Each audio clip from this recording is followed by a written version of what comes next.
In this video, I will show you how to fix lagging issues on your iPhone 17, 17 Pro, 17 Pro Max, or 17 Air.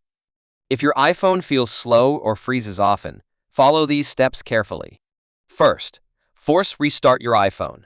Press the volume up button, then the volume down button, and after that, press and hold the power button until you see the Apple logo.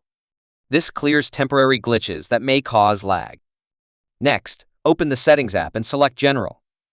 Tap on iPhone Storage and check if your storage is full. If it is, delete files, apps, or data that you don't need. Low storage can make your iPhone slower. Then, open the App Store. Tap on your profile icon in the top right corner, scroll down, and tap Update All. Updating your apps can fix bugs that cause lag. Now open Settings again and go to Accessibility.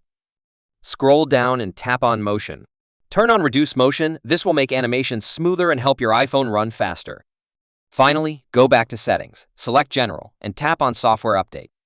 If an update is available, install it. Software updates often fix performance issues and improve speed. After following all these steps, your iPhone should run much smoother and faster. That's how you can fix lagging issues on your iPhone 17 series. If this video helped you, make sure to like, subscribe, and stay tuned for more iPhone 17 tutorials.